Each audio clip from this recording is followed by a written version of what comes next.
Sightings, a crash, panic, bodies, conspiracy.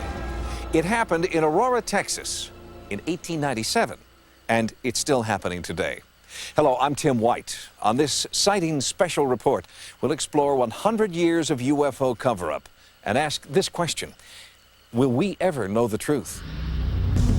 On this special edition of Sightings, 100 years of UFOs. 100 years of conspiracy. Maybe they ought to exhume the grave, and that would, maybe determine what's the truth and what's not. 100 years of UFO eyewitnesses. Noticed some type of big ship with lights all over it. Have we been visited by extraterrestrials? I am firmly and absolutely convinced that we indeed have been visited by alien beings. Are the real facts being hidden? Can't comment on UFO investigations done at RAF Redlow Manor. That's a no, then, I take it. It's an in-depth investigation that separates truth from myth. I have not yet seen anything that I would consider even barely credible evidence that we've been visited. Fact from fiction. Why is the government working so hard to convince the UFO community there's nothing to it? Project Blue Book, Roswell, Hangar 18, Men in Black, witnesses around the world. On one occasion, Belgian Air Force fighters intercepted these triangular UFOs. And the latest footage that may be the best evidence to date that UFOs are real. It's a Sightings in-depth and beyond special. UFOs, the 100-year cover-up.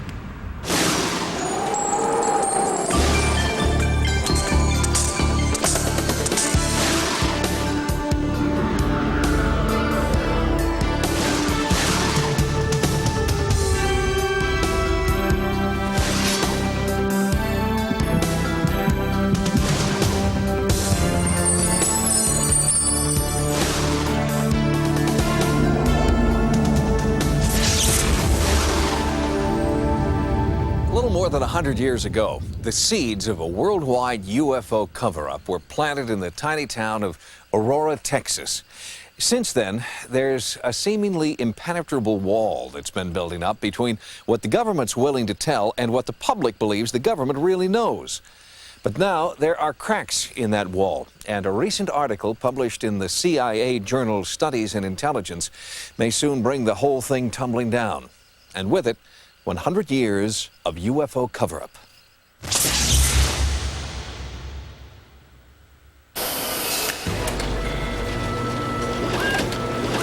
UFOs, unidentified flying objects.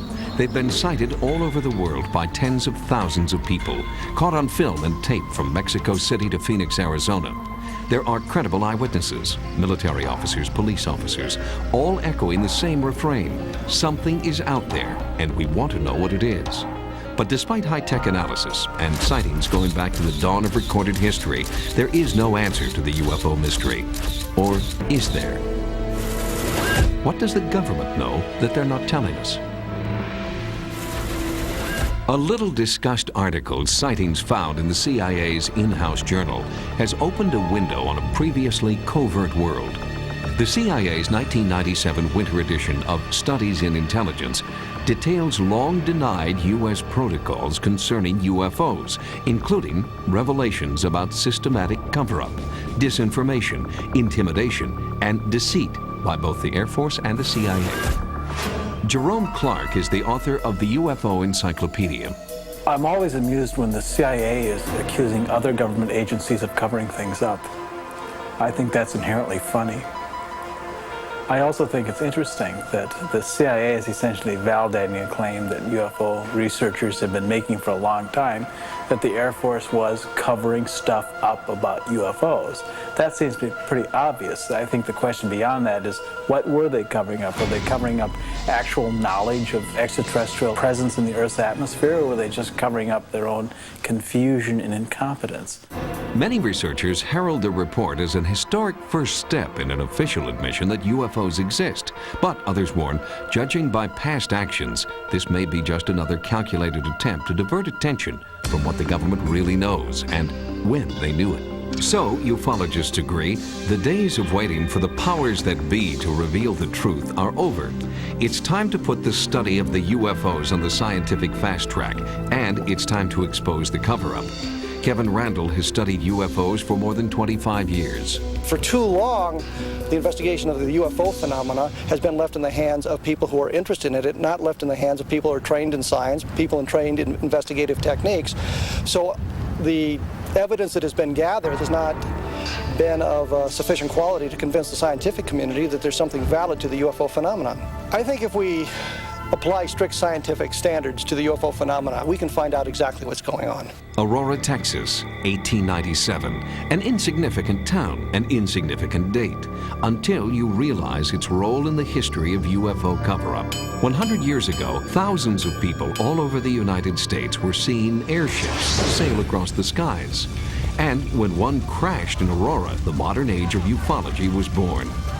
Jim Mars writes about this historic crash in his recent book, Alien Agenda.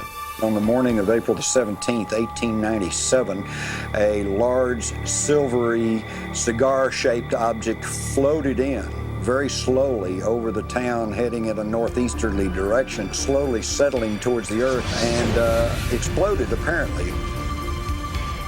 At the crash site, Jim Mars introduced me to Wally Sheraton, a Texas native who grew up hearing the old folks talk about the alien-looking spacecraft and has spent years studying the legend of the Aurora crash.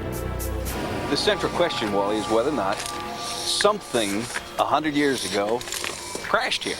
Do you think anything did? Well, I try to keep an open mind.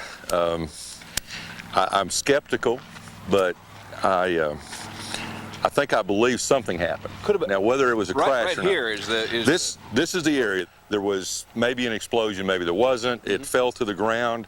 The pilot was rescued from the wreckage and died shortly thereafter. But despite shocking accounts from those at the crash site, the story was buried in the back of the newspaper. Descriptions of a being not of this earth are barely worthy of mention. But this sentence, reporting the Christian burial of what in modern terms would be called an extraterrestrial being, links the past to the present.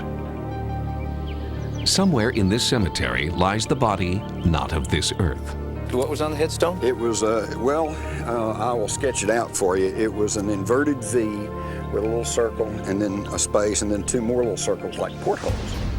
The diagram on the headstone was not a typical grave marker. It was really intriguing because I have been around these little rural cemeteries up here in North Texas for years, and I'm very familiar with the Confederate graves and some of the old headstones, and this was not like anything I'd ever seen.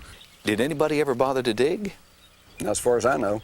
Bill Case and I went back and both wrote stories for our respective papers and just simply raised the question about maybe they ought to exhume the grave, and that would, maybe determine what's the truth and what's not. Well, immediately the people up here just got in an uproar, and in fact they put a police guard on this cemetery for about 2 weeks or so until everything kind of died down, and then just a night or two after they pulled the police guard away, the tombstone was taken by somebody and has never been seen since.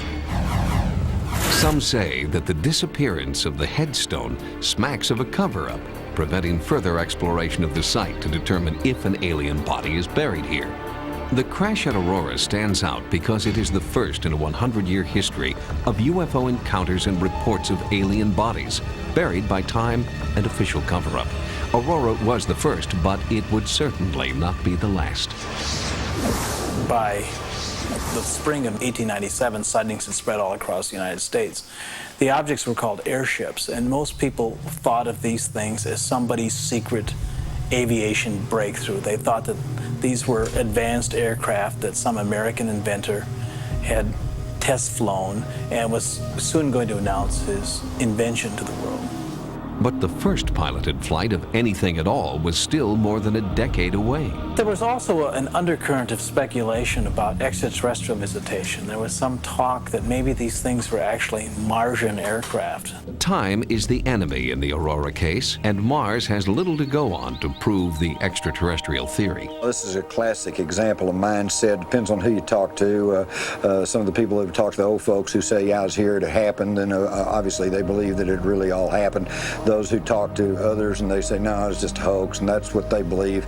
And until some hard evidence surfaces, which I'm not holding my breath for. I'm not sure there's anybody can say anything for certain.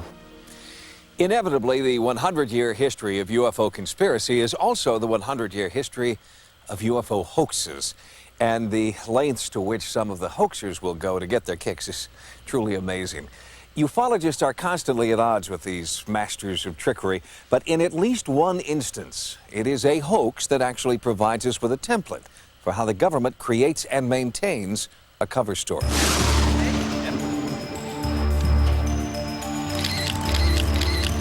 I suspect that UFOs may actually fall into two different categories. Ones that are hoaxes done by humans and ones that are hoaxes done by aliens. In California's Mojave Desert, Keith Henson recreates one of his most historic UFO hoaxes. I suppose one might say that UFO faking was my 1960s equivalent of graffiti. So we wrote graffiti across the sky and people attributed it to aliens. As a college student, Henson released scores of flying lanterns over the skies of Tucson and Prescott, Arizona. Several were sighted and reported as UFOs. There's an awful lot of people like me around to do this kind of thing.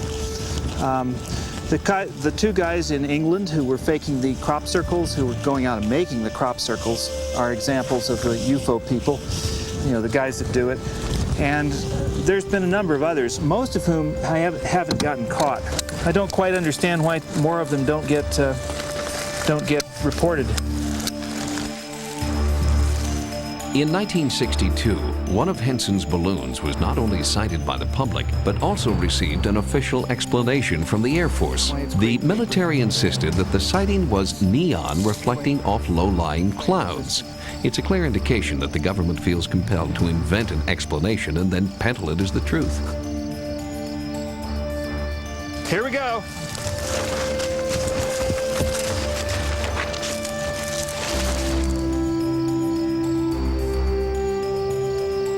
And there it goes.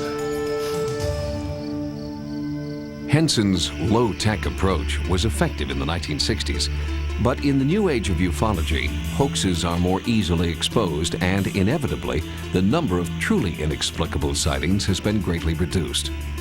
Jim Wilson is Science and Technology Editor for Popular Mechanics magazine. I have not yet seen anything that I would consider even barely credible evidence that we've been visited at any time in the past. And I tend to dismiss all of the claims of current sightings. Carl Flock, a former employee of both the Pentagon and the CIA, disagrees. He finds ample evidence that UFOs are real. What we've got is a very substantial body of evidence that clearly demonstrates UFOs are real. And there are a large proportion of those I suspect we will discover are unusual natural phenomena.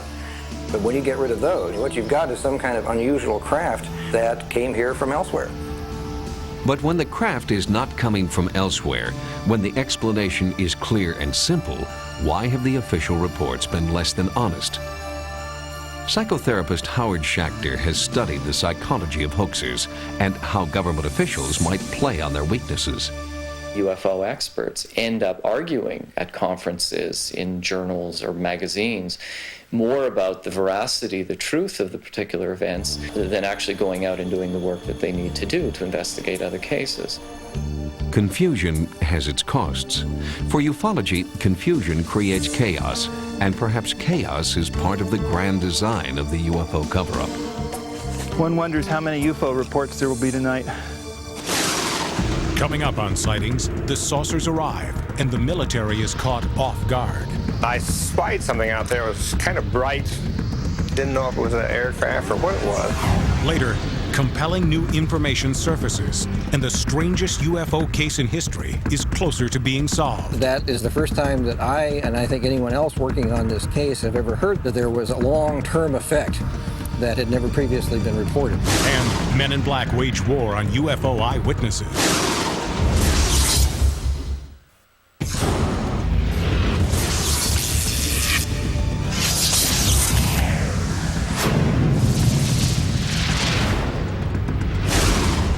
Between 1897 and 1940, public ignorance was the government's best friend.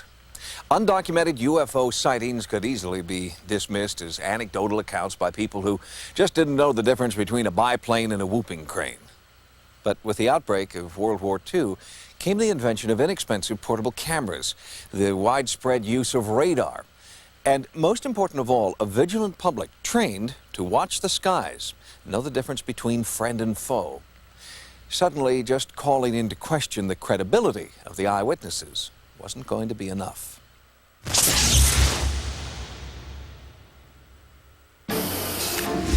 the 1940s, World War II was this planet's first major air war, and aircraft came of age quickly, fueled by the Allied and Axis war machines. Almost daily, new secret weapons arrived. Radar, sonar, buzz bombs, atomic bombs changed the face of warfare, and keeping secrets became a growth industry. But there was one type of flying machine that slipped in among the ranks and remains a mystery to this day. They were small, glowing craft that defied known aerodynamic principles. They were dubbed the Foo Fighters. Foo Fighters were the modern UFO phenomenon by another name. They were given that name during World War II, and these were several varieties of phenomena. Some of them looked like amorphous lights, some of them looked like structured objects. They were seen by bombing crews in the European theater, also the Asian theater. They were seen by pilots and combatants on both the Allied and Axis side. What it most likely was hypoxia, which is a condition when you don't get enough oxygen. This is probably what was happening to these pilots. They were beginning to nod off a little bit. But for those who saw the Foo Fighters for themselves, hypoxia is a ludicrous explanation. Robert May was a tail gunner in New Zealand during World War II. He is still baffled by his sighting more than 50 years later. I spied something out there. It was kind of bright. Didn't know if it was an aircraft or what it was. I'd say it was probably traveling at a fairly decent speed, maybe 200 miles an hour, 300 miles an hour, and it was coming toward it, but it was coming in a bright light. That's what made it so odd that we could not identify, because we all knew exactly whatever enemy aircraft was there, we knew what it was. It was very easy, because that's one of the things we learned real quick like.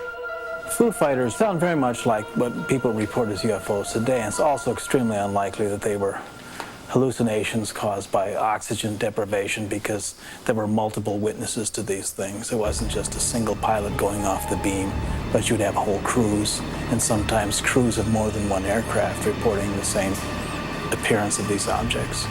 The military did its best to explain away the Foo Fighters, but there were several stubborn sightings that defied classification. Each side assumed that they were some secret weapon that was developed by the other. It was only after World War II, when we knew what was going on, that both sides figured out that neither side had these things, and there was no explanation for them. The military kept countless reports on pilot sightings of Foo Fighters, but kept them secret until just recently. But one major wartime sighting was too massive to hide. In February 1942, there were all these sightings of strange, flashing, maneuvering lights in the sky over Los Angeles. There was a mass panic in which it was believed that the city was under air attack, and I think that what the thought was is that the Japanese fleet had put carriers off the coast and they were attacking. And anti-aircraft batteries opened up on them and just fired and fired and fired for like about 2 hours straight without hitting anything, without bringing anything down. And there's no question that there were things in the sky, you know, thousands of people saw them. The Japanese had not attacked. Official explanations at the time ranged from false alarm to unidentified airplanes, and to this day, there has never been a satisfactory answer made public.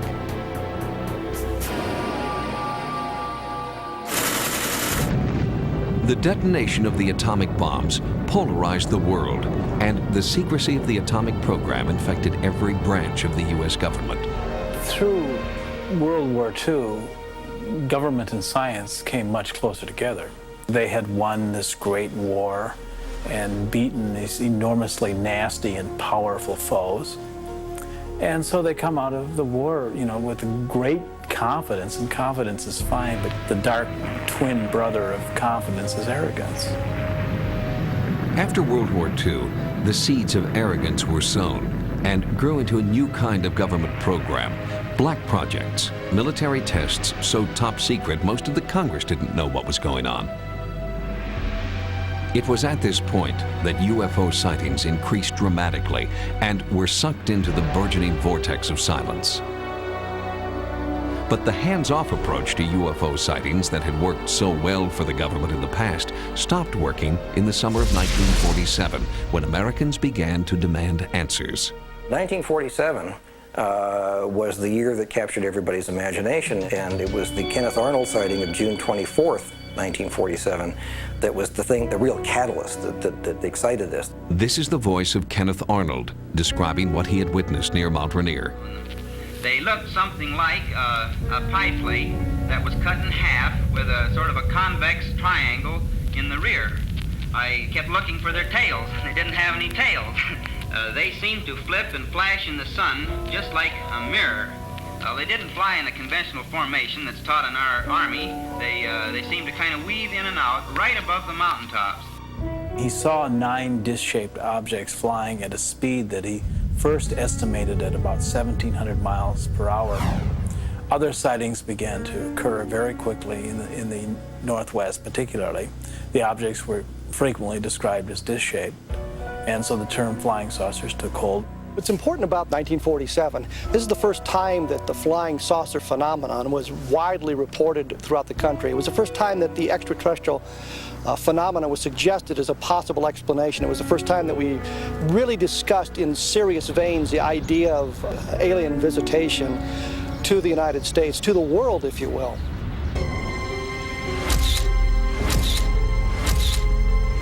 The granddaddy of the UFO reports, the UFO crash at Roswell, took place in early July 1947, just 2 weeks after Arnold made his report.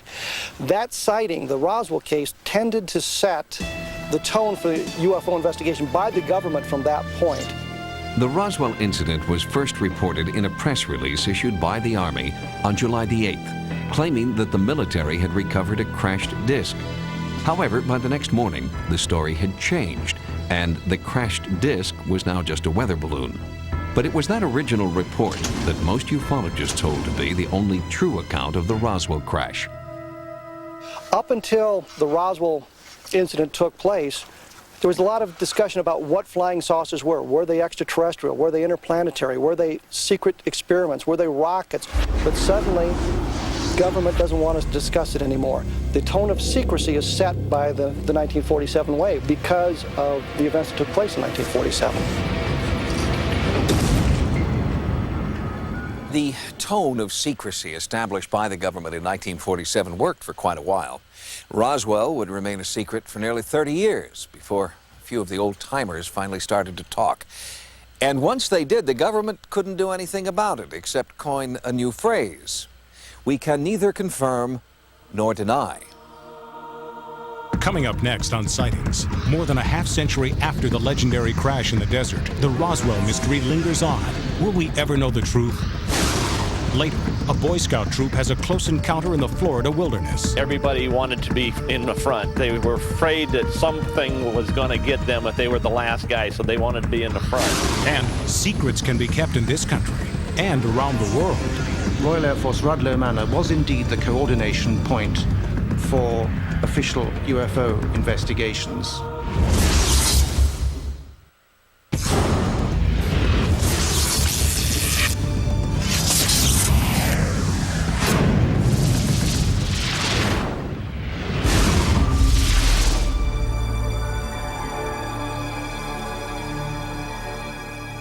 (1947) is considered by many ufologists to be the single most important year in the 100-year history of UFO cover-up. It was the 50th anniversary of the UFO crash in Aurora, Texas. It was the year we first heard the phrase flying saucer. And it was the year the world first heard of a small desert town in southeastern New Mexico, a name that would become synonymous with cover-up.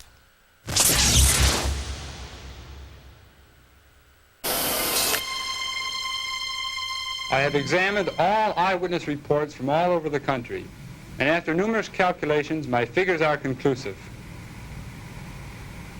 Of all the items in our stock catalog, there is only one which would have the high velocity and low wind resistance of flying saucers. The cover of a GI trash can. Your tax dollars at work, circa 1962. It was standard operating procedure for all branches of the military to turn the UFO threat into a joke. And that's still the way the military treats the phenomenon, publicly at least. Good afternoon, ladies and gentlemen. I'm sure I'd like to show you this book, tell you it's $18 and head for the door, but there are 2 armed guards right there, and they're not going to let me out of that easily.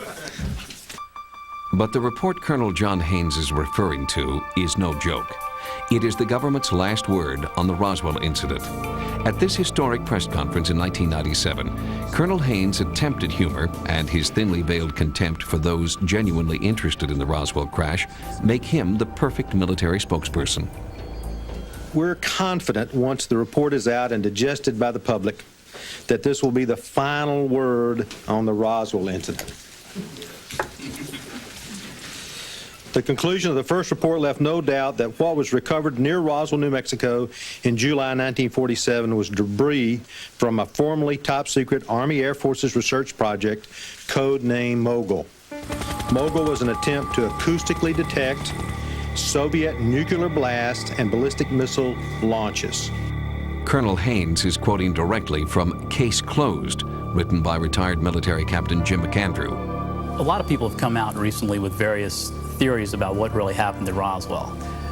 But I did the research over a 3-year period and published 2 books. What we found out is that there were actually a series of actual occurrences in the Roswell area.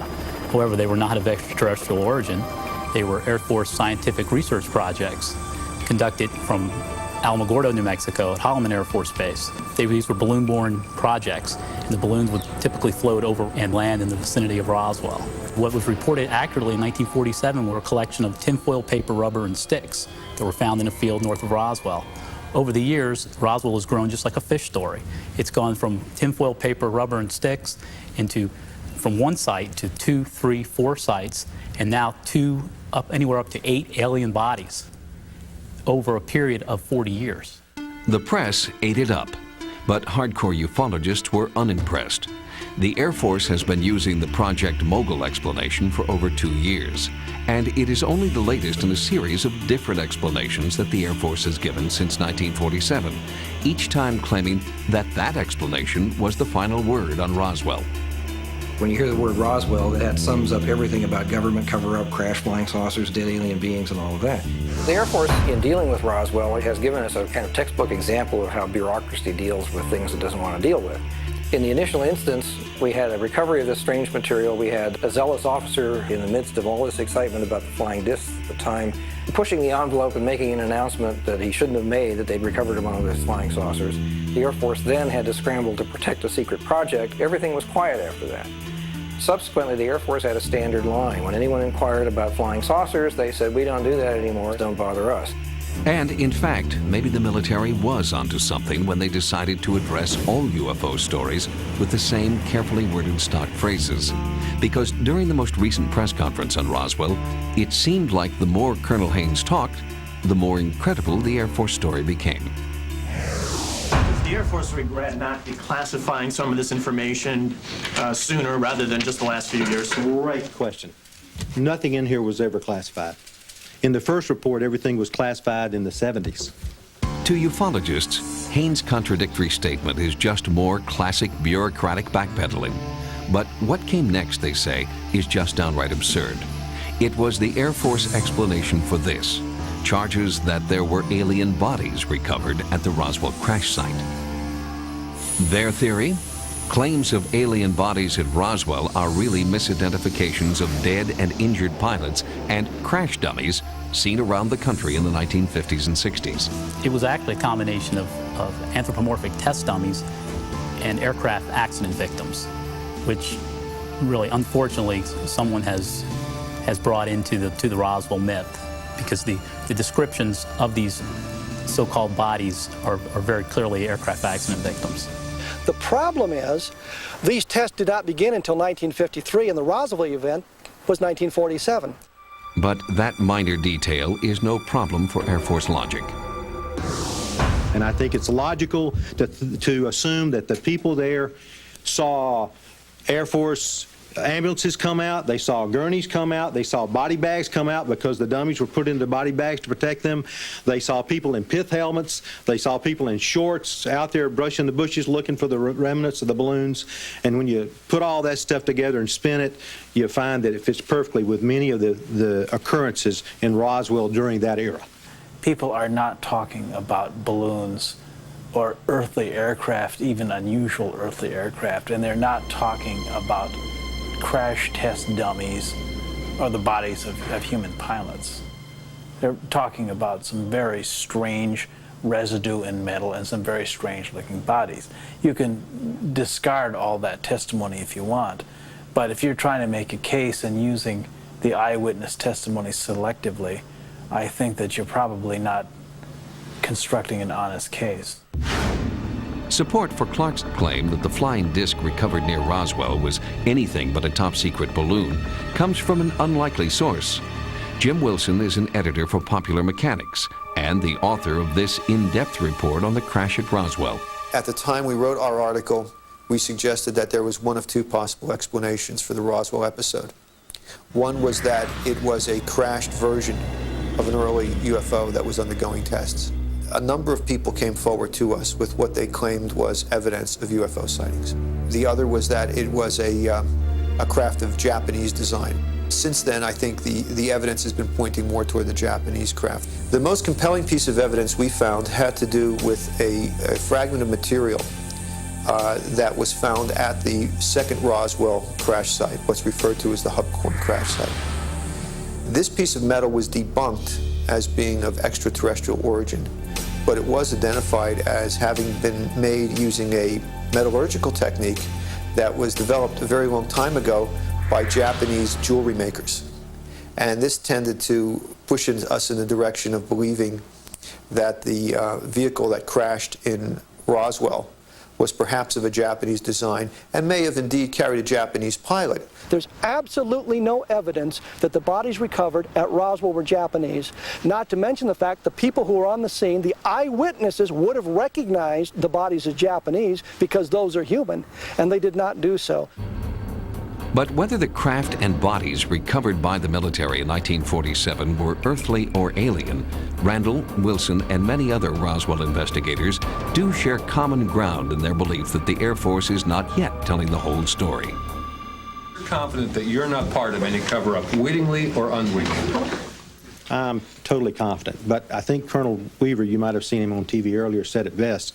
We can't even keep single secrets. How could we have a conspiracy or a cover-up? One thing we're learning about is all the really disturbing things that government did to us in the 40s and 50s during that period of great arrogance and confidence, where the ends were seen as justifying means. Radiation experiments conducted on, innocent citizens without warning them. CIA officers being given LSD without being told what was happening to them, and being the subject of essentially human experimentation. All these things have come out, and we certainly hope that they aren't continuing, but there is no question that they did happen, and that, in fact, contrary to a cliche that we all hear, the government is perfectly capable of keeping secrets. Roswell may get the press, but it was by no means the only suspicious UFO-related crash of the era. And it certainly was not the only case during that time that would pit the military against the public in a game of hide the truth. Coming up next on Sightings, was it all a hoax, or did this man really see alien bodies inside Hangar 18? A silvery gleaming, disc-shaped spacecraft standing on a tripod landing gear. Apparently it made an automatic landing after its occupants had died. And later, the best evidence, UFOs caught on tape. I have no idea what this thing is. Everyone has an explanation, but there's holes to basically everything we've found.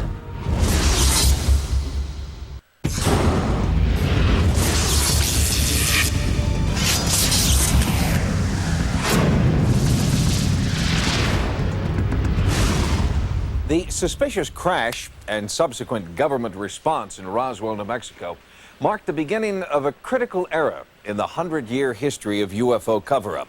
The public was demanding more and more information about an alarming increase in the number of UFO sightings. And the government was starting to give fewer and fewer details about what they knew. The UFO Cold War had begun.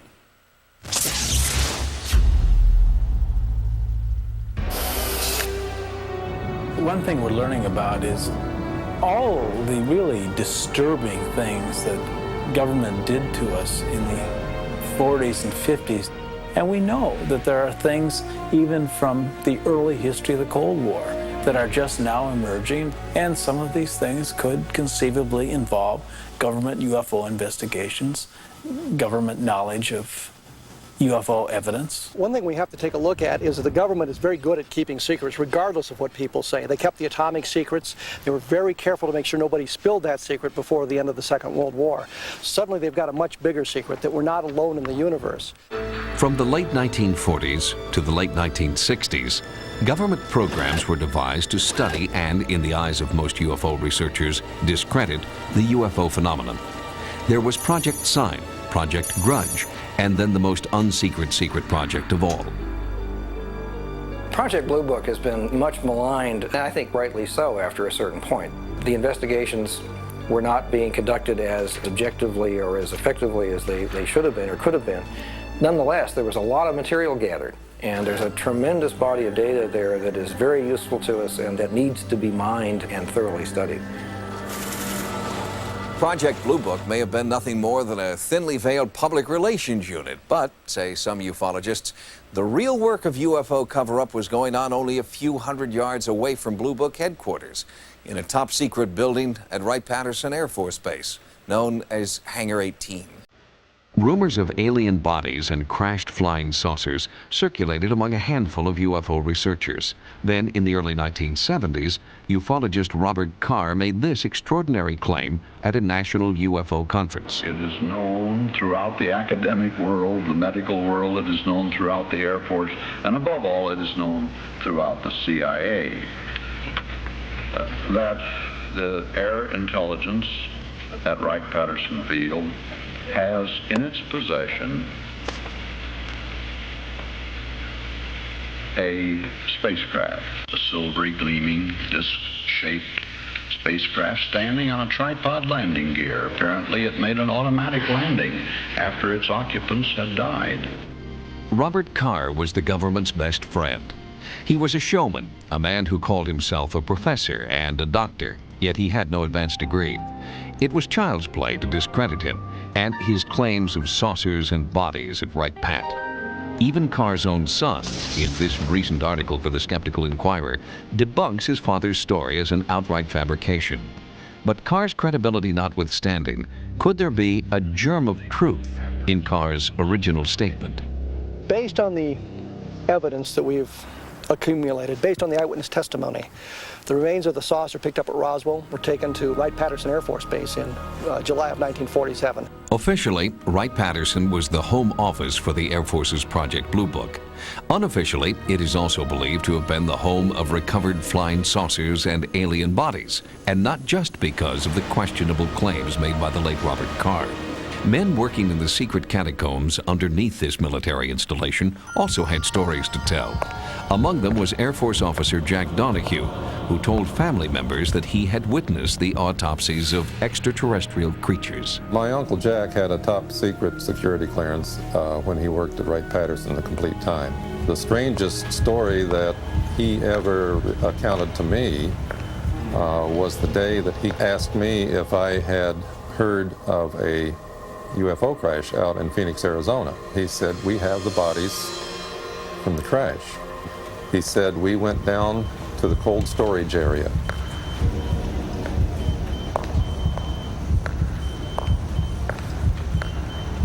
There was a stainless steel table in this room that was arranged a little bit like a laboratory. The man said, 'Look at this.' Jack looked at the body. Jack told me that at the time they were doing full autopsies on the bodies. The head was shaped basically like a human head, only it was small. He said we better not spend very much time here, and they left the room. I tried to bring it up at a later date. He said, forget him. Just forget about the whole incident. And I said, what do you mean, forget it? He said, just forget it. It never happened. We've talked to people who were on the aircraft flights. We've talked to people who knew the destination. We've talked to people who were at Wright-Patterson at the time and said the material got there. We know that it was held there for a period of time. What we don't know is if it's still there. Wright-Pat would be the logical next stop for a recovered saucer because the base was home to the military's Foreign Technology Division, where German and Japanese weapons were being reverse engineered. Back engineering, or reverse engineering, is a process of taking an unknown product and dismantling it, or otherwise probing it, and trying to work out backwards, as it were, what makes it tick. And in fact, after 1947, there was a significant number of saucer-shaped aircraft designs coming out of Wright-Patterson. The level of the U.S. involvement in saucer-shaped craft has always been downplayed. And it wasn't until the release, as the result of a Freedom of Information Act request, that we really had a very good idea of just how actively the United States was pursuing saucer-shaped craft technology in the 1950s. Two top-secret projects, only recently declassified, offer corroborating evidence that reverse engineering was an important and significant part of post-war engineering advances. First, there was Operation Paperclip. Operation Paperclip was put into use at the end of World War II when the Americans, as well as the Allies, and of course the Russians, wanted to acquire as many of the Nazi scientists as they could, those who had been dealing with particularly missile technology, nuclear technology, and so forth. And we now know that the secrets learned through Operation Paperclip propelled the U.S. in a new direction, into outer space. Less is known, however, about another top-secret project. Silverbug was a report prepared for the intelligence community on the type of work that was being done within the United States to develop a circular type of aircraft.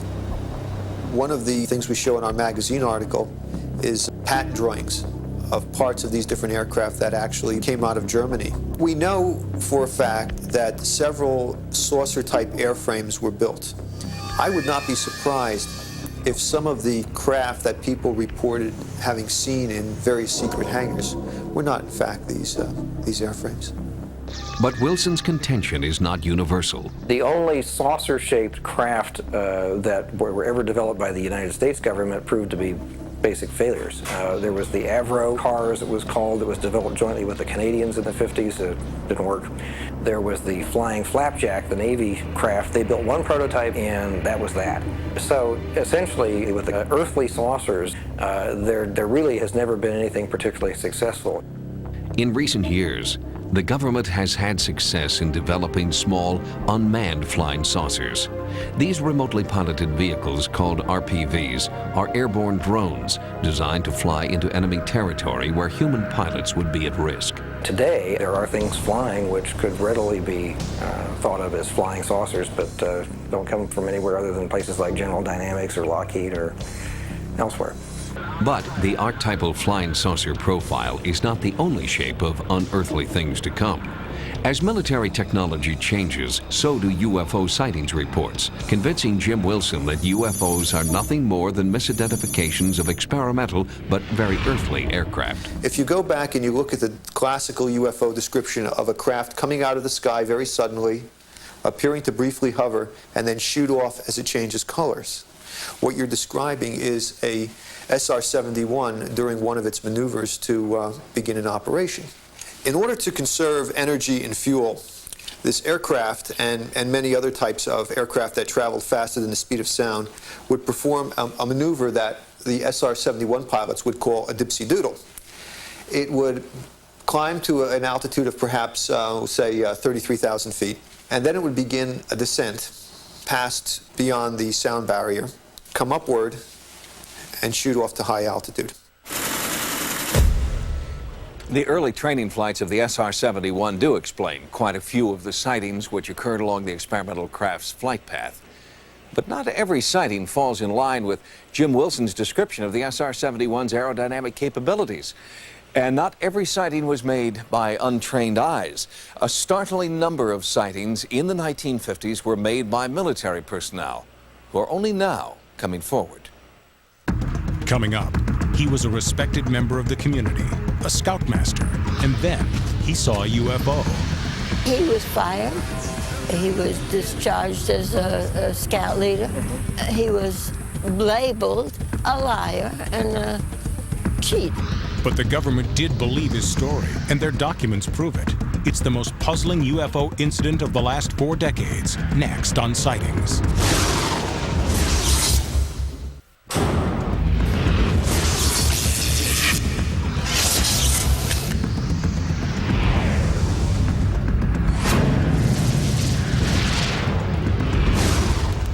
In 1952, 5 years after the crash at Roswell, New Mexico, something the government said couldn't possibly be happening was happening all over the United States. And when a phalanx of UFOs invaded the sacred triangle of airspace between the White House, the Capitol, and the Pentagon, the military had to respond.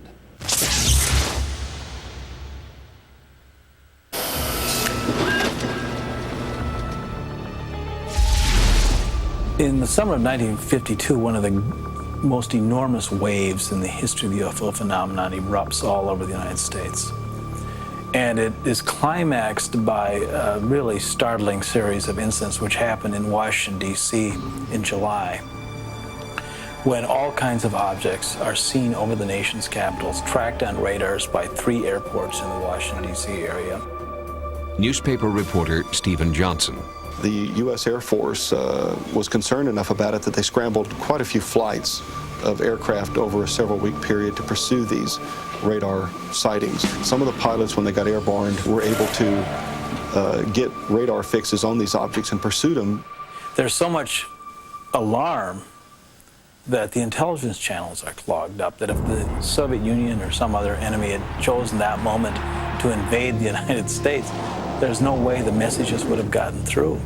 The Washington, D.C. sightings made international headlines. The security breach was of grave concern to our strongest ally, Great Britain.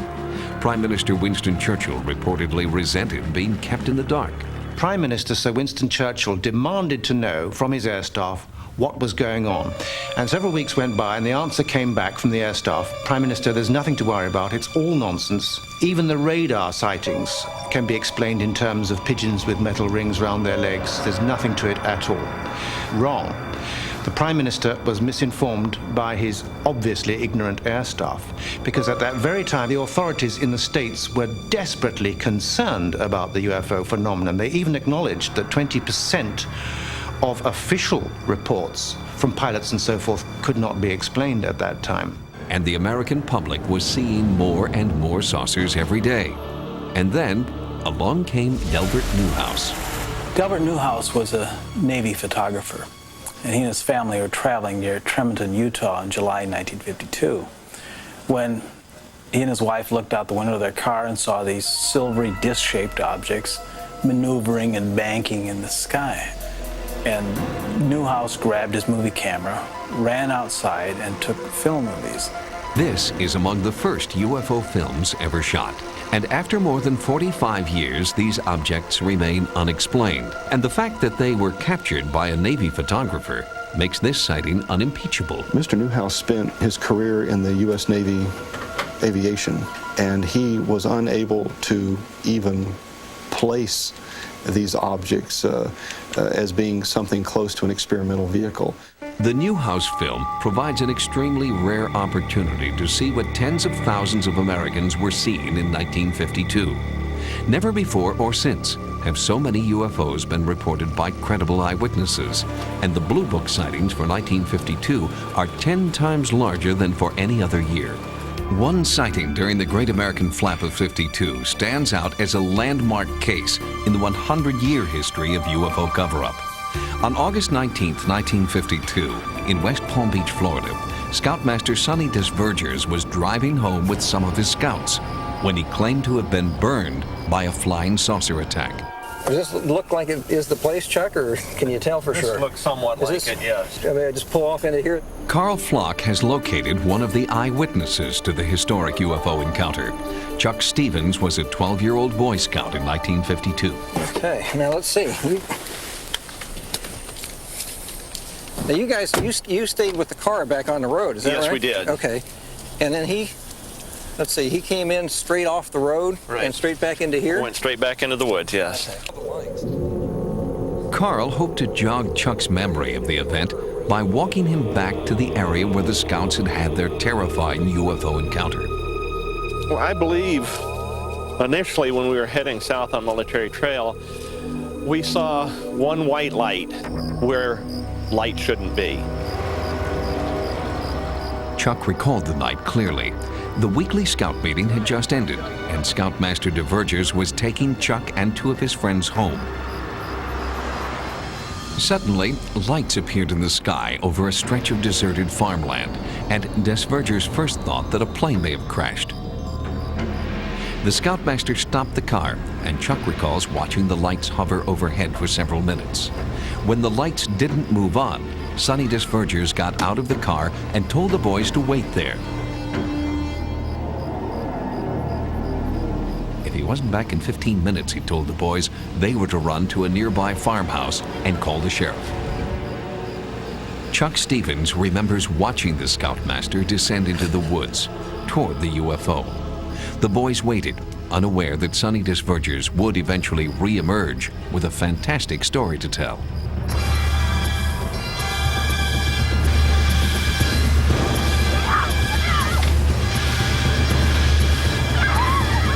We were running down the middle of the road. Everybody wanted to be in the front. You know, they were afraid that something was going to get them if they were the last guy, so they wanted to be in the front. Well, now, when you were running, could you still see the lights up in the trees, or? Oh no, the lights were behind us, and hopefully real far behind us. I see. Okay, so you were trying to put those behind you for sure. Okay. Yes, definitely. When we got to the farmhouse, we called the deputy, the sheriff, and he came out and picked us up and took us back. And when we got back to the Sonny's car, about that time Sonny was coming out of the woods. In the official report, the deputy noted that Sonny's uniform was charred. He had burns on his face and arms, but the UFO was nowhere to be seen, and the deputy had only Sonny DeVergers' word for what had really happened. Chuck Stevens does recall, however, evidence of the UFO encounter blanketed the site. On the pine trees where a limb had broken off, like an example, this spot right here, it had popped out and the sap was running down the tree. I see. And was there any other evidence of the incident?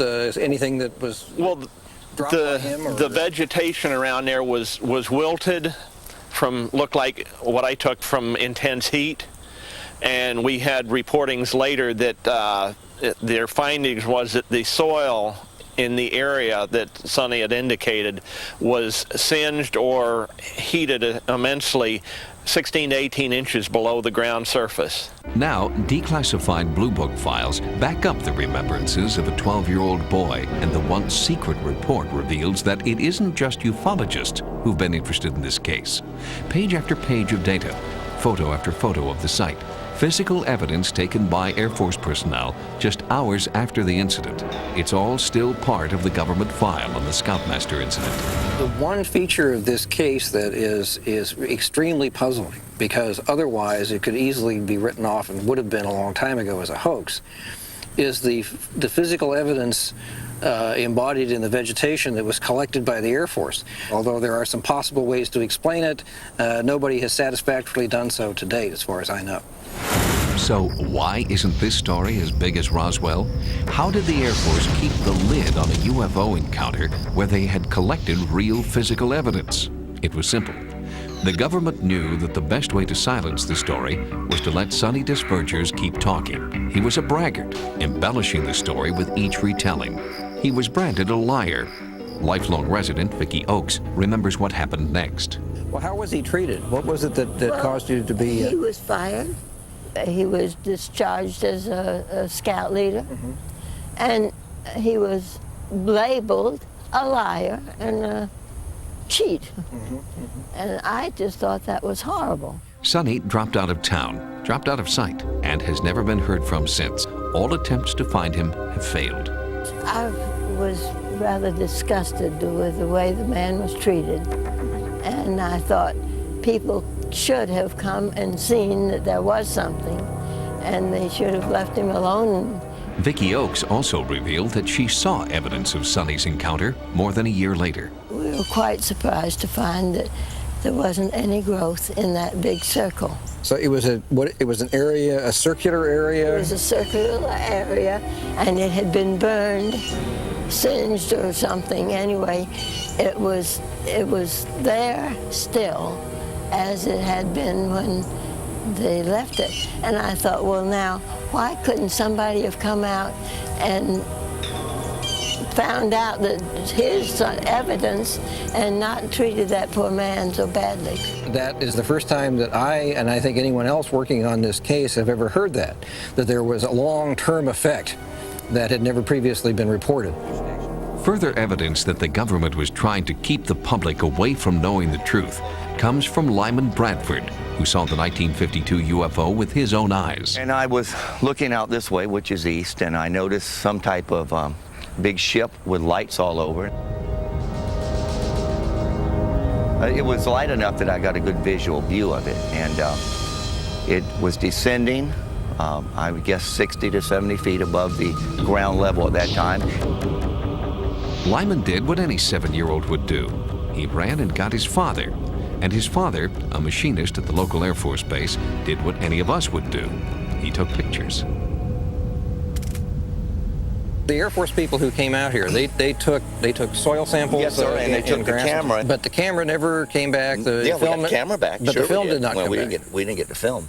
Do you recall if your dad tried to get yes, he the did. film back? He inquired about it 2 or 3 times, and he was told, you have to remember now that he was, his paycheck came from there. And I imagine if they told him just forget it, he probably forgot it, Do you recall if there was anything seen on the ground in the way well, from what I get, yes.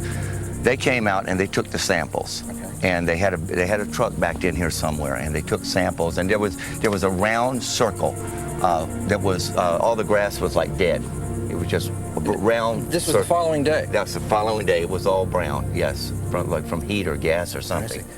I don't think there's any question that Lyman's story is significant because it's the first new information in the way of a possible sighting that might confirm what was claimed by the scoutmaster during that about his sighting in approximately the same time.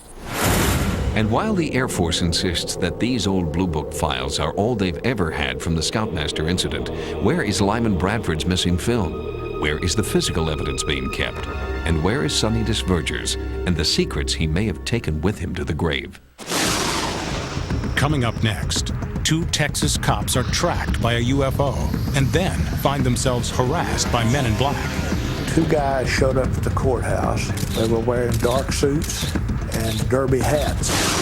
Later on Sightings, a British soldier has a terrifying encounter while protecting England's Area 51. I felt like a sheep getting penned in with this like cone of light around us.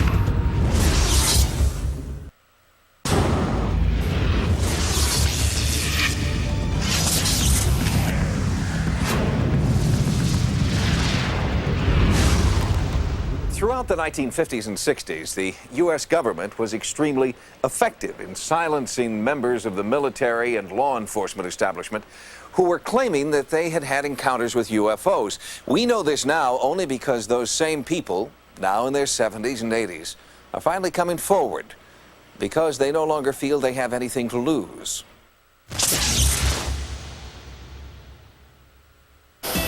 In 1951, Cold War jitters turned into full-scale panic when U.S. military personnel stationed in Iceland spotted several enormous UFOs.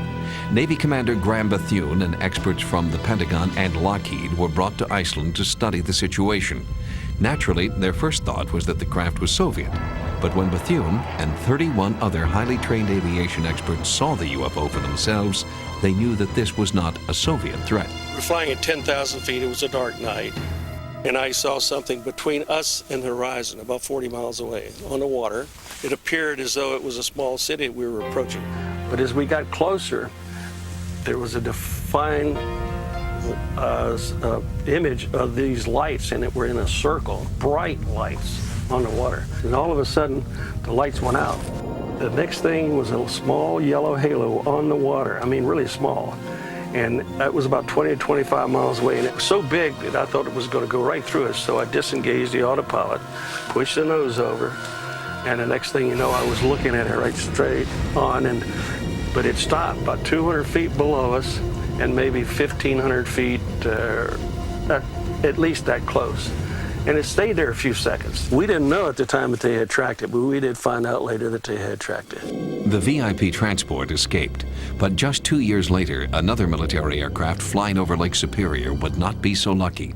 The Kinross incident occurred on November 23rd, 1953, when a target was tracked at Kinross Air Force Base.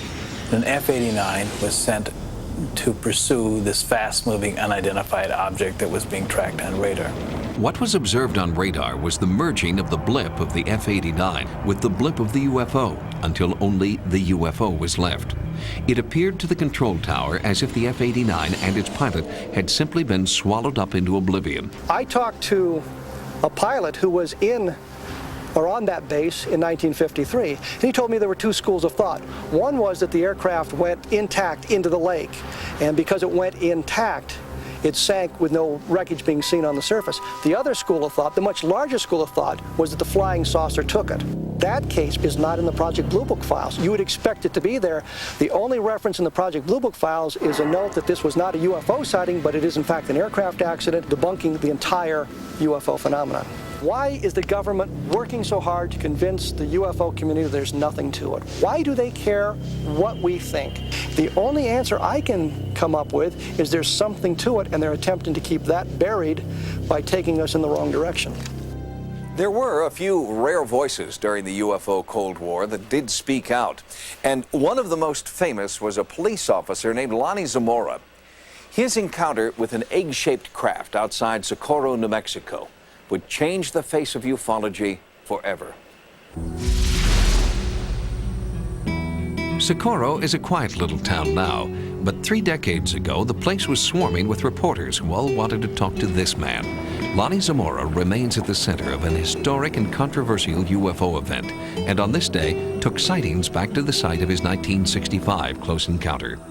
I could see a white object sitting between those two bushes over there, and I had to come real slow because this was a messed up road, had big rocks on it and everything. I got out the car and glanced down to the arroyo there, and I saw this white-looking object. It was sort of a big egg shape, bigger than a car. Those are the exact bushes that were there, and the craft was sitting right in between them two. So I started down to see what it was, and then I heard this big boom in the bottom, and fire came off the bottom. So I started running behind my police car to take cover. I could feel the heat off that because it was windy like now. And then it gradually pulled up about 20, 30 feet and stayed there for a while, and then just took off. Zamora called for backup, and when 2 state troopers arrived, they too saw the evidence. We came down here, and we saw this big rock right down here. It was still on fire. And then we saw the imprints of the legs of the craft, and it was 4 of them. And then we saw this footprints are on here.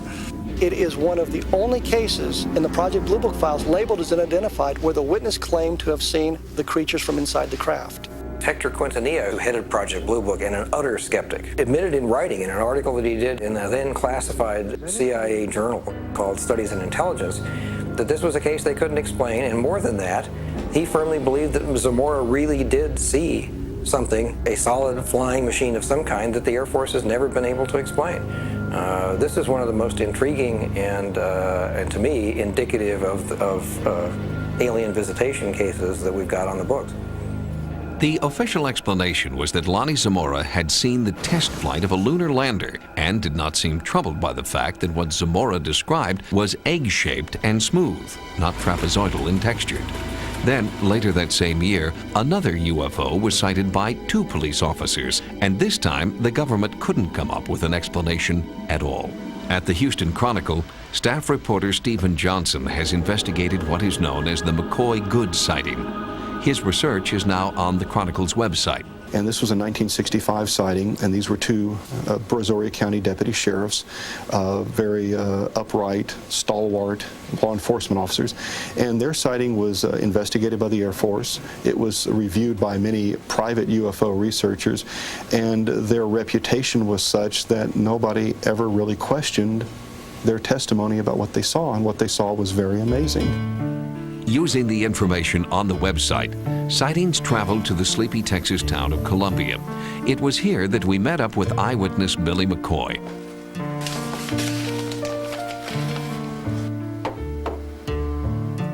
McCoy has long since retired from the sheriff's department, but there are still vivid memories of a terrifying night shift he worked with partner Bob Good.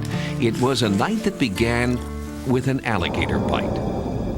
Bob's an ex-game warden, and he had a little small 2 or 3 foot alligator in one pond. He said he was moving that alligator from that pond to another one, and it had bitten him on the finger. And he unwrapped his finger and showed it's all red, swollen down the back, and red inflamed, kind of seeping, bloody-looking water out of it. Looked pretty bad. At about 11 o'clock or shortly after 11, we had come back onto Highway 36, and I noticed this brilliant light back over towards the San Bernard River area. A smaller blue light seemed to appear right out of it and go a short ways from it and stopped.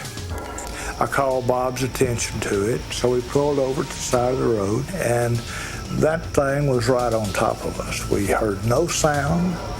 The purple light was pulsating. It completely inundated us in the patrol car. But I yelled, he yelled. It shot directly back, made an abrupt 90-degree turn, and went straight up and disappeared. And this is where that alligator bite becomes significant to the story. Mr. Good had the wounded hand out the car window during the time of the sighting, when this very warm, oddly colored light shone on them from the object above. Mr. Good's claim is that later in the evening, his finger seemed to be healed. And I made the statement, Bob, the good thing that happened about all this is it made you forget about your finger hurting. And he said, you know, that thing's not even sore. And he unwrapped his finger. The swelling was gone. He threw the bandage away, and the next day it was just almost like nothing had happened to his finger. Another fascinating component of this close encounter came 2 days later when Deputy Good was approached by 2 mysterious men. This was one of the first documented cases of what we now refer to as the Men in Black. 2 guys showed up at the courthouse and asked to speak with the deputies who had had this sighting. They were wearing dark suits and derby hats. Bob says almost immediately these guys started telling him what had happened to us. They told him that if we had stopped and had not run from that craft, it would have landed. We would have been greeted by people much like we are. We would have been invited aboard and taken for a ride and brought back unharmed. We got to wondering about these guys, and nobody had sent anyone down that we could find to interview us about it. The Men in Black seemed to show up and visit people who had actually seen a UFO, and the government admits this has happened. So I'm just assuming that what happened to us is what happened to other people. Air Force personnel from Project Blue Book investigated the sighting. The Air Force determined there was no ground fog. The moon was almost full. They could find nothing to cause our story not to be true. Billy McCoy remembers that he took a lot of heat from the other deputies for not confronting the UFO.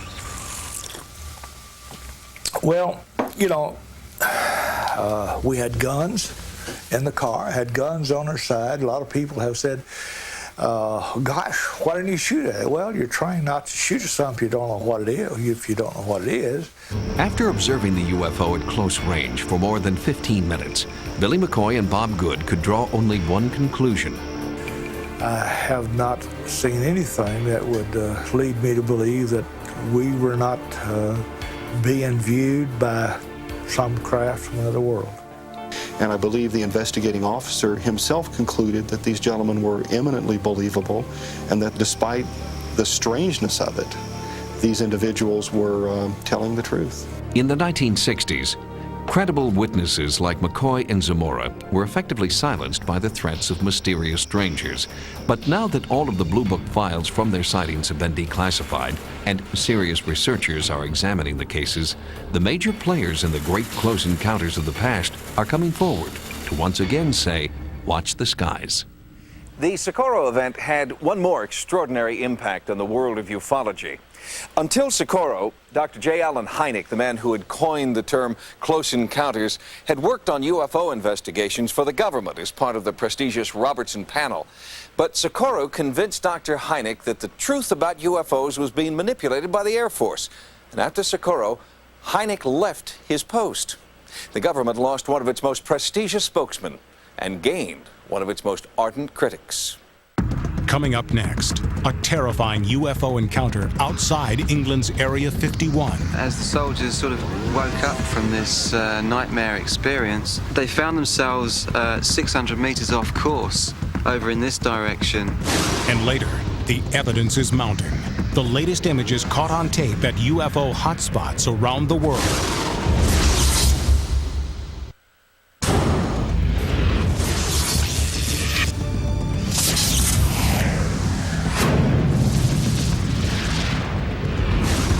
It's only been in the last 40 years that ufologists have begun to organize and mobilize. The strides that have been made are impressive, and with organization comes respect. Now that ufology is seen as less of a fringe science, it's attracting more and more defectors from the stranglehold of government secrecy.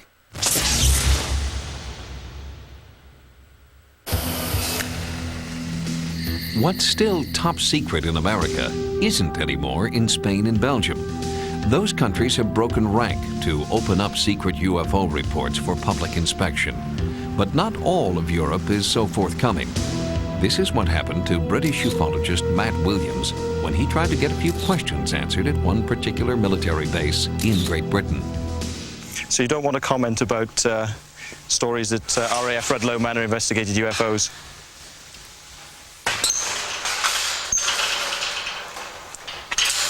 That's a no, then, I take it. When I've been to Rudloe Manor, we've been stopped sometimes. The MOD police are not happy about people being there. They have a policy of playing down the fact that the base is A, operational, and B, has an underground facility. From the outside, Rudloe Manor is an innocent-looking collection of buildings in the middle of the quiet English countryside.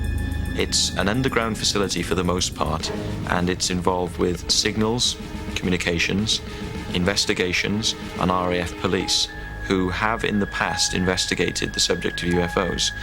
It's very secret. Royal Air Force Rudloe Manor was indeed the coordination point for official UFO investigations from 1977 until 1992, and this was confirmed to me by no less than the officer commanding Royal Air Force Rudloe Manor, despite denials for decades. But why all the mystery? What secrets could be hidden underground at this military base? There have been UFO sightings, and nearby RAF bases have actually diverted and scrambled aircraft to intercept UFOs. We don't know what these objects were because the files didn't tell us, but certainly that Rudloe Manor, being in the center of this area, has had its own UFO activity. Is it merely a coincidence that one of Great Britain's most secure bases is located in the heart of so much UFO activity? Ufologists and paranormal investigators say no. The area where Rudloe Manor is based is actually on a ley line, and there are some unusual things connected with the area where Rudloe Manor is. It's got a tunnel which goes to Boscombe Down, apparently, which is an 80-mile tunnel cross-country, and that tunnel comes out near Stonehenge. And researchers suggest perhaps the same force that caused ancient people to erect strange monuments here is the same force that is now drawing extraterrestrial visitors. I do believe that there is an extraterrestrial presence. Nick Pope didn't believe in UFOs when he first joined the Ministry of Defense in 1985. But by the time he was transferred to another position within the government, he was no longer a skeptic. 3 years of official research and investigations at the Ministry of Defense gave me access to a huge database of case files from the past, and also, of course, to the sightings that came in during my tour of duty. These are not lights in the sky, these are solid craft getting through our radar systems, sometimes operating very low over military bases. John King is the editor of the British publication UFO Reality. For someone who is completely convinced by the military explanation that all UFO reports can be either put down to fantasy, natural phenomena, or a sighting of some or other military experimental aircraft, I would just remind them of the hundreds and hundreds and hundreds of reports over recent years of a massive black triangular aircraft that is reportedly the size of a football pitch. On one occasion, Belgian Air Force fighters intercepted these triangular UFOs, and one of them jumped, I think, the space of 2,000 meters in less than a second. So quite clearly we were dealing with very advanced technology here. In Belgium, there were about 2,000 reports between 1989 and 1990. Increasingly, here in England, we've been getting reports of the so-called flying triangles. According to researchers, many of these sightings have been made in a 300 square mile area called the Salisbury Plain. And Salisbury Plain is also where you will find RAF Rudloe Manor and some of the world's most famous sacred sites like Stonehenge and the unexplained mounds and stone circles of Avebury. Behind me now is a good portion of Salisbury Plain, which is pretty much the home of the British Army's training land. There have been a number of sightings across Salisbury Plain, a number of sightings, a number of reports. In 1994, British UFO researcher Reg Presley spotted a mysterious ball of light hovering over Salisbury Plain. He shot several minutes of remarkable videotape before an unmarked helicopter buzzed his location and then hung ominously nearby. It was clearly an attempt at intimidation, and in most cases, it works. I received a letter from Mark, who's an ex-British soldier. One night during the winter of 1989-1990, he'd been out on night manoeuvres on Salisbury Plain. So basically all it was about 3.5-4K march. Mark, a former British soldier who was stationed near the Salisbury Plain, has asked that his identity be hidden and his voice disguised. He still fears reprisals from the British Defence Ministry.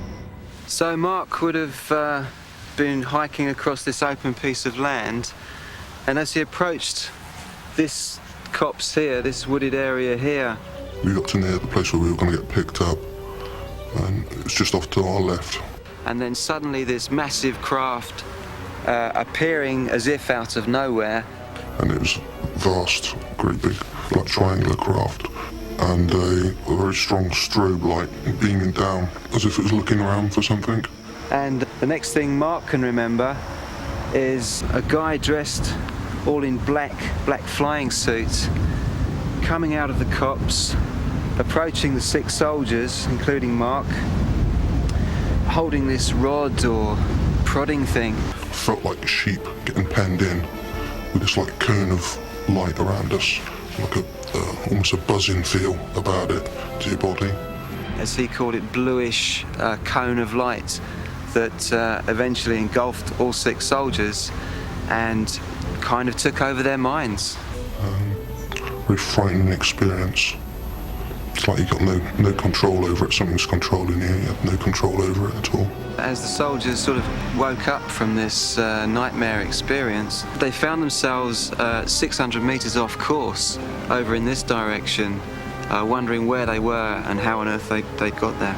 I still had this missing time, which was making me pretty agitated. The feelings that go through my head is I was a guinea pig. I'm really angry about it. As more and more witnesses step forward, the hope is that more and more countries will come clean about what they know. Because, insider Nick Pope says, UFOs are still of grave concern to the governments of the world. I know for a fact, of course, that the British government is actively investigating UFOs because that was my job for them for 3 years. The attitude of governments worldwide does indeed vary widely. In my opinion, that is because the majority of governments worldwide don't have access to the full facts. I'm convinced that the United States government knows more about this subject than any other, and therefore they have more reason for covering up information. As more and more documents become declassified, as more and more people arm themselves with information and video cameras, officials can no longer blame every major UFO sighting on comets or clouds or crash test dummies. Does this mean that the government will finally begin telling us everything it knows about UFOs? Coming up, the evidence is mounting. Phoenix, Oklahoma, and extraordinary new images from the longest ongoing UFO flap of this decade. Are we getting closer to an answer? The UFO question is not going to be solved until science takes it up and treats it as a science question.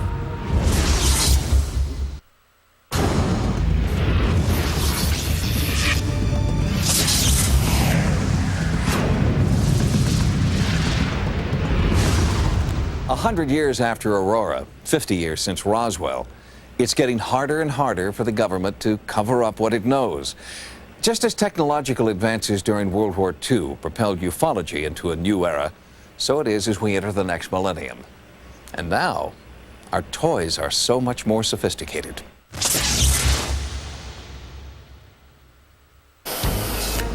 Len Lamphere and Jared Bostic are professional storm chasers.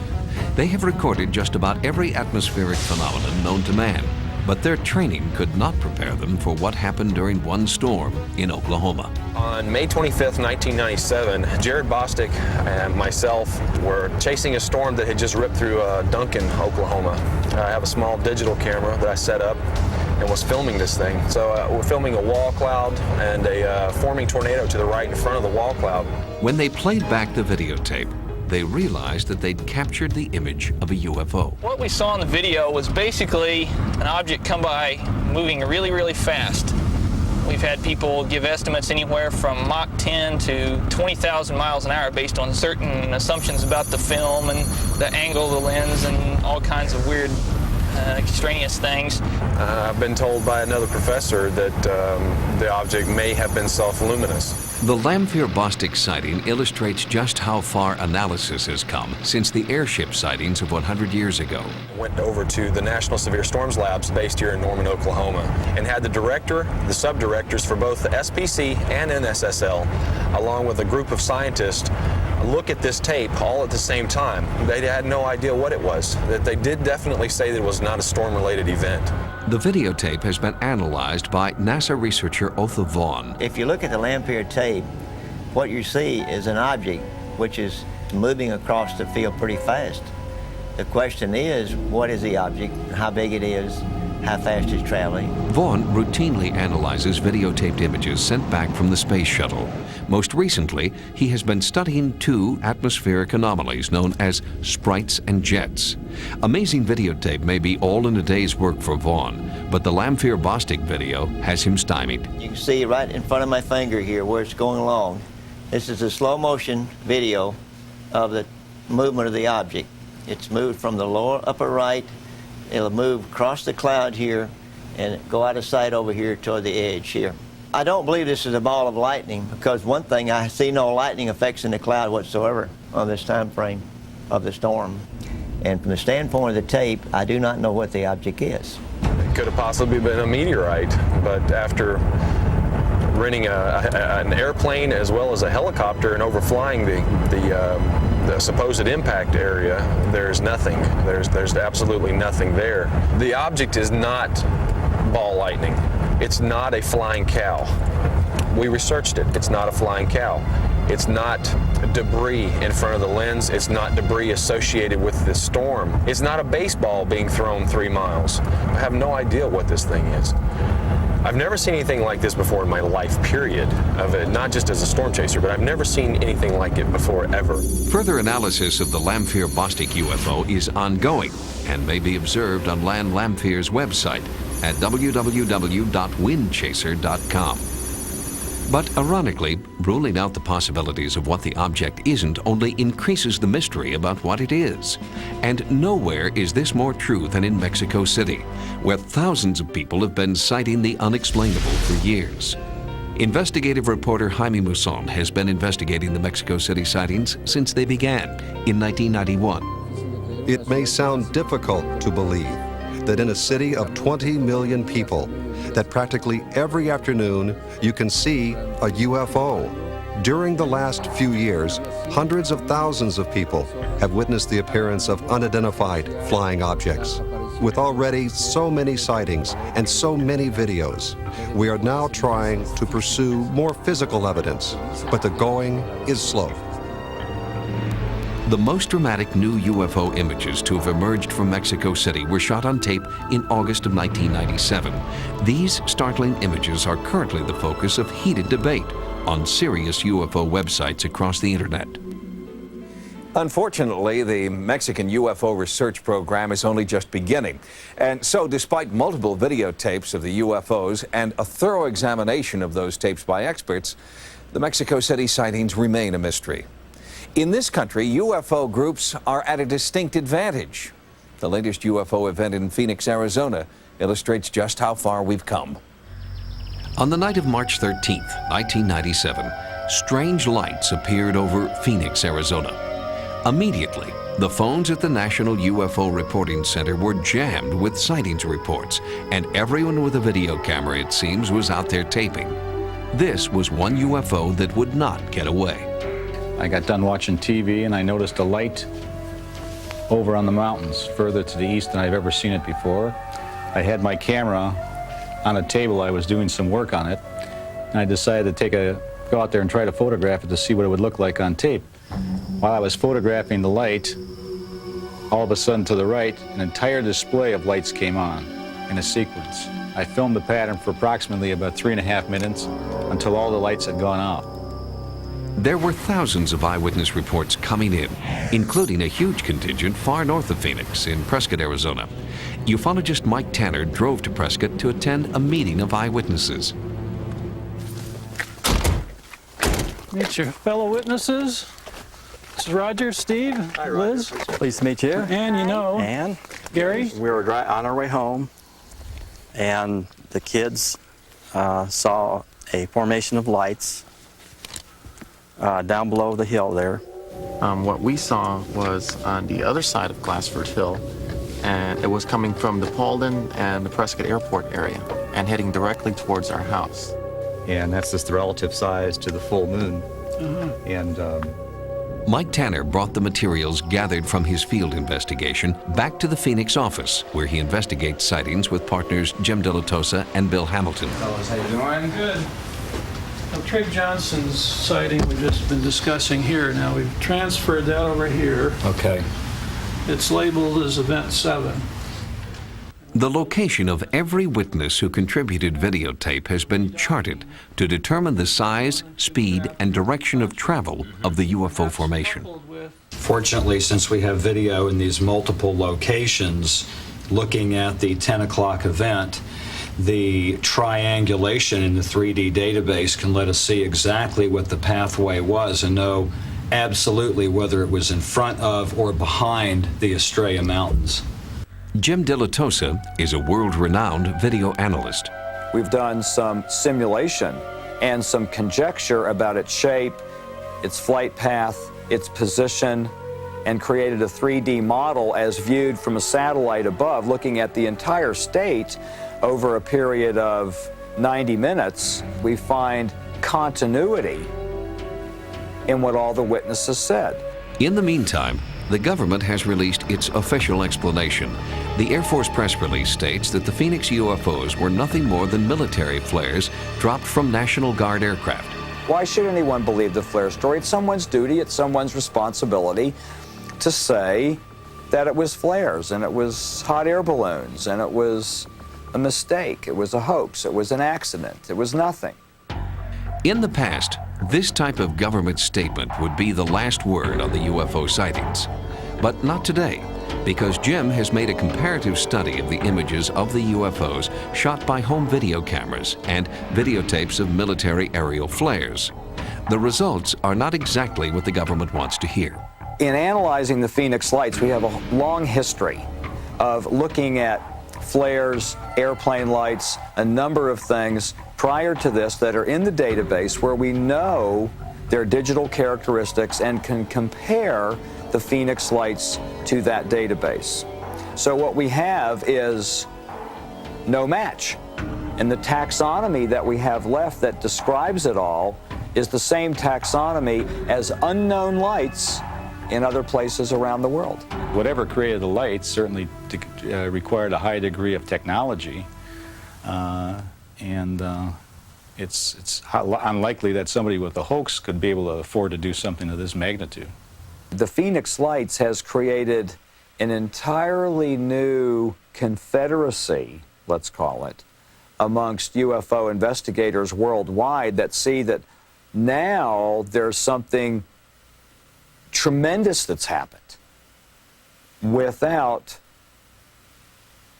a logical explanation.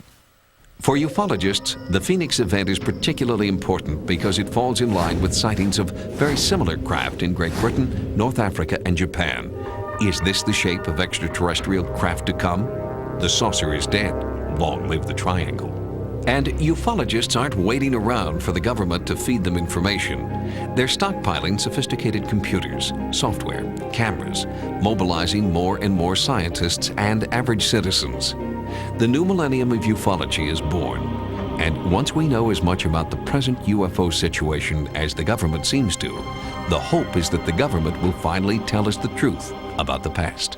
Eventually the government's going to announce that what happened at Roswell was a crash of an alien spacecraft, or one's going to land outside the United Nations, or going to land at the river entrance to the Pentagon with the press in attendance, and there's going to be no way to hide it.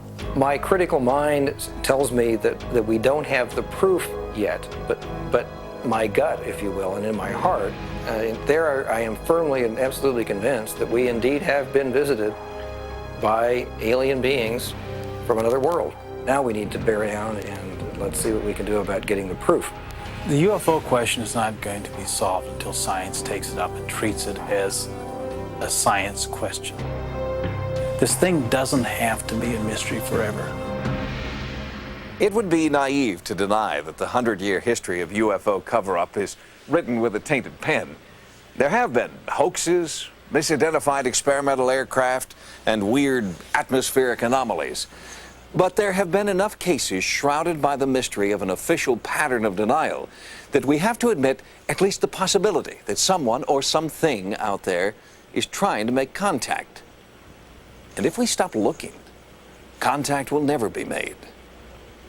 For Sightings, I'm Tim White. The history of UFOs and beyond can now be accessed with the Sightings UFOpedia CD-ROM. Alien abduction, government cover-ups, historical overviews, and extensive databases are all part of the most comprehensive exploration of UFOs ever assembled. The Sightings UFOpedia CD-ROM, available in February. It's brain versus brawn at 300 fathoms when a mind-melting supervillain takes command of the Sequest DSV. Roy Scheider stars tonight at 11 p.m. Eastern.